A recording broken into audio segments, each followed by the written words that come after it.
एक गांव में एक कचौरी वाला रहता था। वो बहुत मेहनती था और उनकी एक बेटा भी था जो अपने पापा को दुकान चलाने में मदद करता था। उसकी कचौरी पूरे गांव में बहुत मशहूर थी और बढ़ते बढ़ते बगल के गांव में भी मशहूर हो गई। एक दिन एक आदमी कचौरी वाले के पास आता है और पूछता है, अरे ओ भाई साहब, क्या मुझे आप बताएंगे कि आप कचौरी कैसे बनाते हैं? हाँ जी साहब, क्यों नहीं। देखिए, हम पहले घी बनाते हैं खुद से, फिर आटा गूंथते हैं खुद से और आटे का गेहूं भी खुद से उगाते हैं और मसाला भी खुद से बनाते हैं। अरे भाई साहब, आप तो बड़े मेहनती हो। जी साहब, अभी घर चलाना है तो मेहनत तो करनी ही पड़ेगी ना। हाँ, ये भी सच है, लेकिन मुझे एक बात समझ में नहीं आई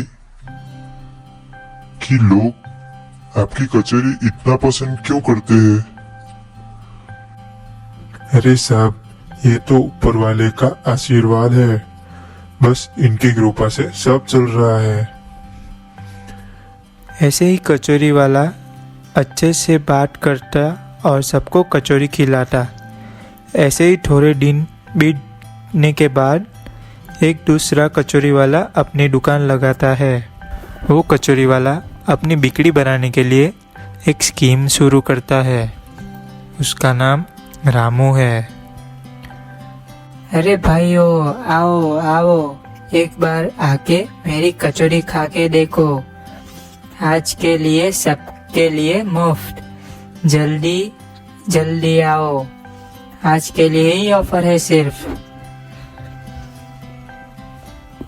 तो सब लोग ये बात सुनते ही रामू कचौरी वाले की ओर जाते हैं और उसकी कचौरी खाना शुरू करते हैं और खाते हैं। और लोग बोलते हैं, अरे यार रामू, तेरी कचौरी तो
लेकिन सेठ जी, मुश्किल होगा, लागत बढ़ जाएगी। उतनी ही देर में छोटू पीछे से रामू को आवाज देता है, सुनते हो? थोड़ा साइड में आओ। अरे छोटू, हुआ क्या? अरे मालिक, इनको मना मत करो। हम एक काम करेंगे, इस कचौरी के सामान में मिलावट करेंगे, इनको पता भी नहीं चलेगा।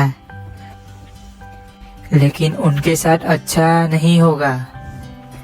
वैसे भी हम इसमें नशीली दवाई तो डालते ही है, तो थोड़ा ये भी डाल देंगे। हाँ हाँ, वैसे भी किसी को पता नहीं चलेगा। फिर एक दिन रामू के बेटे को शंका होती है कि रामू ऐसा क्या डालता है उसकी कचौरी में जो सब लोग उसकी कचौरी इतना पसंद करते हैं। तो ये सब जानने के लिए वो सोचता है। फिर थोड़े दिन बाद वो ये सब बात अपने दोस्त को बताता है। कुछ तो गड़बड़ है भाई, उसके दुकान पर जाके देखना पड़ेगा।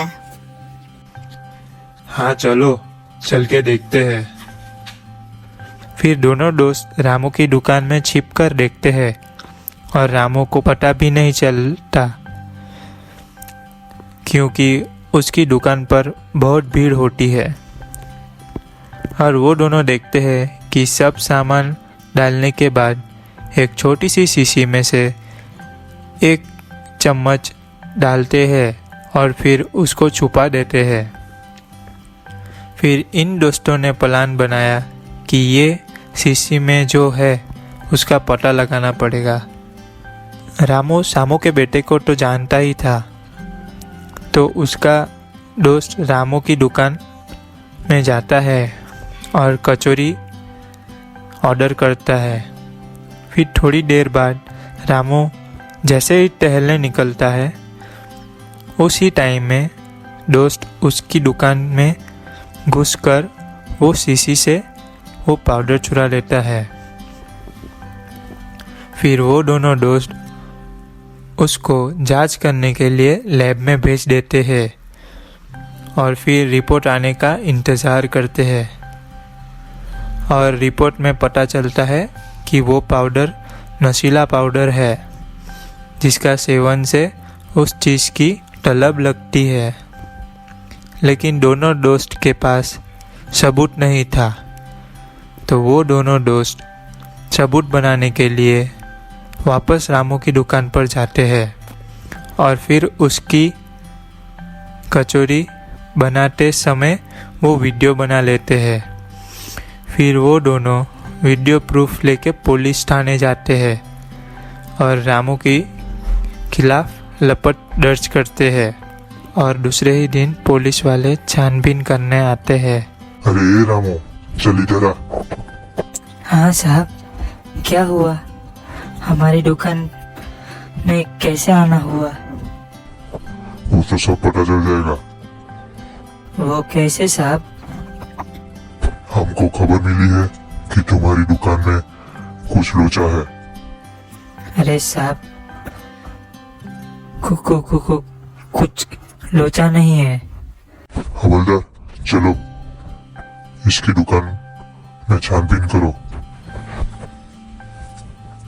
और हवलदार दुकान में छानबीन शुरू होती है और फिर थोड़ी देर में वो छोटी सी शीशी मिलती है जिसमें नशीला पदार्थ था।